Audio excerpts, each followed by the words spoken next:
Congratulations, Ate Shawi Lifestyle! Radio, ituturo ko kung paano mag-voice record kahit hindi nagsasalita.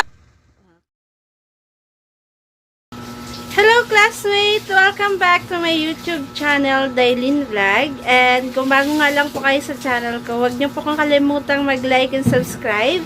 And isama niyo na rin po yung notification bell button kung ang hanap niyo po ay mga simple editing and YouTube tips na I hope makatulong po sa mga nagsisimula sa kanilang mga account o sa mga beginners din po. Okay po, so for today's video, share ko po sa inyo kung paano po mag voice over nang hindi nagsasalita. So, para po ito sa mga mahiyain po at feeling po ninyo mapangit yung boses.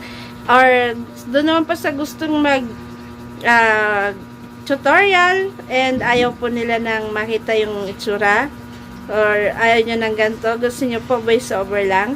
And, para po din ito sa inyo. So, napakadali lang po. Ang ituturo ko po sa inyo, hindi na kailangan mag-download sa Play Store.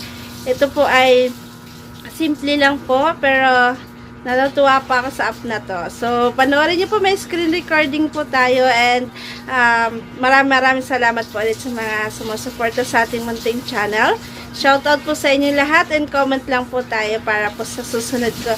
Shoutout ko po kayo. So, medyo mahaba-haba po kasi yung tutorial natin for today. So, wala muna tayong pa-shoutout and please watch this. Sa Chrome, sa address bar, address or search area, i-type nyo lang po yung or any browser po yung gamitin nyo, narakit.com. Okay po. So, i-go nyo lang po yan. And makikita nyo po itong easily create voiceovers using realistic text-to-speech. So, ayan. So, stop wasting time on recording your voice, editing out mistakes, and synchronizing picture with sound. Just type or upload your script, select one of our 600 voices, and get a professional sounding audio or video in minutes. So, try Narakit Realistic Text-to-Speech. Free, no need to register. So, napakaganda po nitong narakit.com natin. So, get started po. So, ayan, makikita nyo po yan. So, ako na pong magtuturo sa inyo. Napaka-simple lang po nito. So, get started. I-press nyo po yan. And piliin nyo po yung text-to-speech audio. Yan. So, antayin nyo lang po. Magaganyan po siya. Authenticating. Yan. So, ayan na po yung makikita ninyo. Mababasa nyo. Text-to-audio.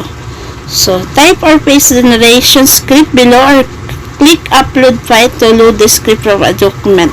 In-upload plain text, MS Word, Doc, and diba? Ang daming option. So, dito tayo sa language. So, yung arrow down natin, press nyo lang po yan and mamimili po tayo. Piliin natin or palitan natin ng sarili nating language. So, since ako yung ginagamit natin, Filipino. Alright.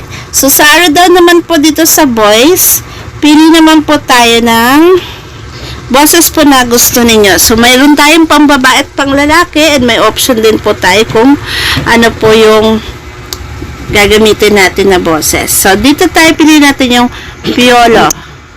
Sikat, diba? Piolo. So, i-type nyo lang po yung script po ninyo or yung intro. For example po, yung intro ko.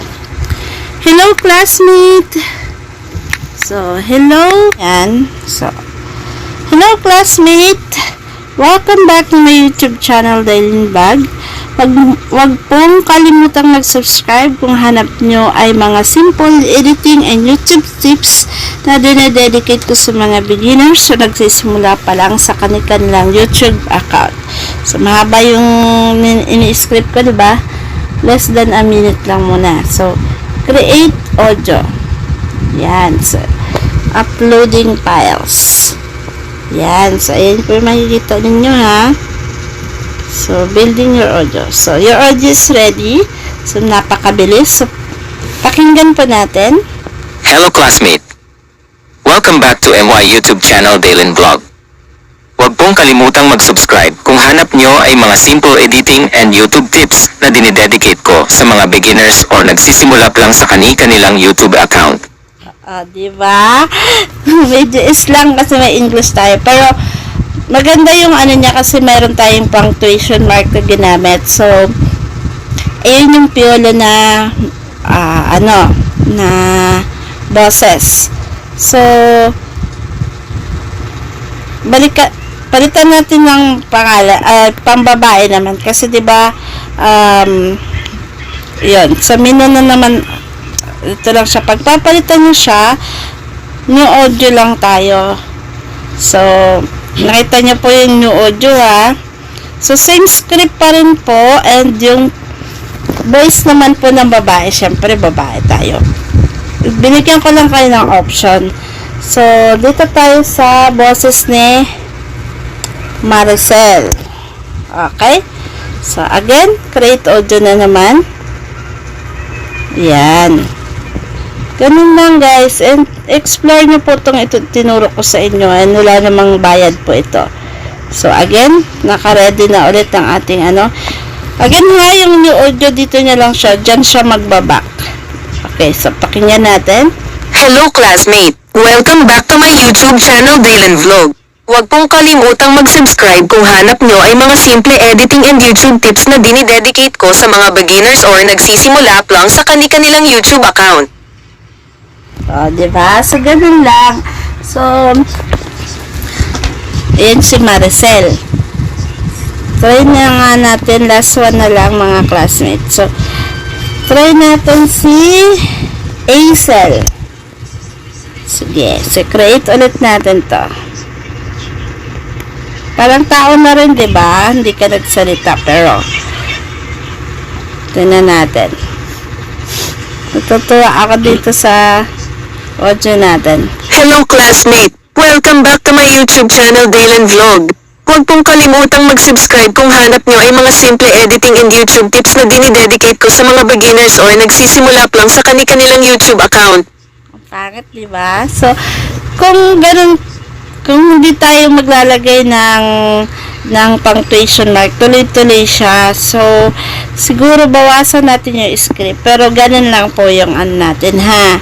So, after nun, pwede mo siyang, diba, ganun yung natin. So, maglalagay tayo ng new script natin. Yan. So, lagyan natin. For today's video,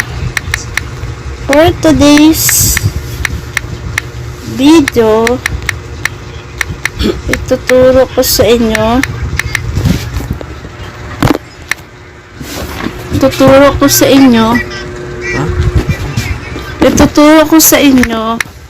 kung paano mag voice record,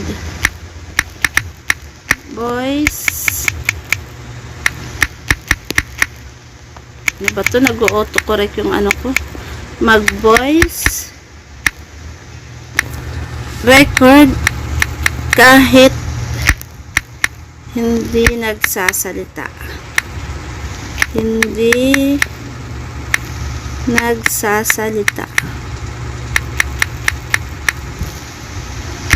Yan.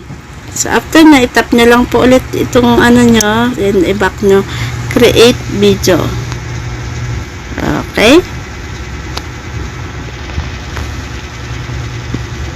So, nasundan po, ganun lang po, ha? For today's video, ituturo ko kung paano mag-voice record kahit hindi nagsasalita. Diba? Pwede na siya. And then, pag natapos nyo na po yan, and then satisfied na kayo sa boses na medyo malapit sa atin, so, i-download nyo na po siya. Click nyo lang po yung download. And then, download file na po yan. So, nandoon na po yan sa ating my files. Okay? So, open po natin. Yan. So, nandyan na po siya. For today's video, ituturo ko kung paano mag-voice record kahit hindi nagsasalita. Okay. Hanapin natin kung saan na-save. So, again, punta tayo din, guys. So, hanapin natin sa SD card yung ating dinownload. So, ngayong September. Yan. So, nandito na yung dinownload natin for today's video. Yan. So, ang gagawin natin dyan, i-move natin yan para Yung i-move ko lang siya sa move here. So, ay, wala tayong destination. So, move, i-back niya ng sa internal natin siya ilagay. Ito sa movies. Sa movies ko dito, diba? Yan. So, ilagay natin siya dun sa KineMaster na file. Copy here. Yan. So, sa internal lang KineMaster kasi doon tayo mag-i-edit, diba? So, ganun lang po mga loads, mga classmate. Kapag nandito na po siya sa KineMaster natin, so, i-back natin. So, kapag mag-i-edit na po kayo, and pili po kayo ng press nyo po itong plus sign, and then ratio na 16:9 para kasukat po ni YouTube, and pindutin nyo po yung media, movies ng KineMaster. Wait lang. So, maglalagay muna tayo. For example, lalagyan natin siya na ito, yung channel muna natin. Ayan. Wala tayong mailagay na ano eh. Sample lang to ha, kasi wala akong nakita. So, i-mute natin. Intro natin yan eh. Tapos, pinutin nyo yung audio. Diba, may nilagay natin, and then, hanapin nyo po yung folder. And then, yung download natin na nilagay natin, saan natin hanapin natin ha? Dito sa download natin. So, andyan na po. Kung mapapansin nyo, dalawa na po yan. For today's video, ayan o, dalawa. Dalawang copy kasi dalawang beses tayo nag-download. For today's video, ituturo ko kung paano Plus sign nyo lang po yan. So, ganyan lang po yan. For example, i-play natin. For today's video, ituturo ko kung paano mag-voice record kahit hindi nagsasalita. Ayun. So, yun lang po yan mga idol. I hope nasundan nyo po ha. And, i-volume natin yan. So, wala lang akong intro pa kasi inuna ko itong voice over natin. So, yun. For example lang ha, yung intro ko na to. Ito yung sinabi nyo po na or yung background nyo po na gusto nyo pong ilagay. Tapos, lalagyan nyo ng voice over. So, ganyan lang po yan. Unahin nyo muna yung picture or video po ninyo na nakamute para yung voice over nyo po ang maririnig. So, i-play nyo po ganyan. For today's video, ituturo ko kung paano mag-voice record kahit hindi nagsasalita. Diba? So, ganun lang. Alright, so tapos na po yung ating munting tutorial po for today. And I hope po na makatulong po ulit dito sa mga gusto rin po ng mag-voice over nang hindi nagsasalita. So, gawin nyo na po ito sa Google Chrome lang po. Alright? So, stay updated po. See you on my next YouTube video. And maraming salamat po sa mga sumusuporta again sa ating mga munting channel. Alright? So, God bless po sa lahat. Bye-bye!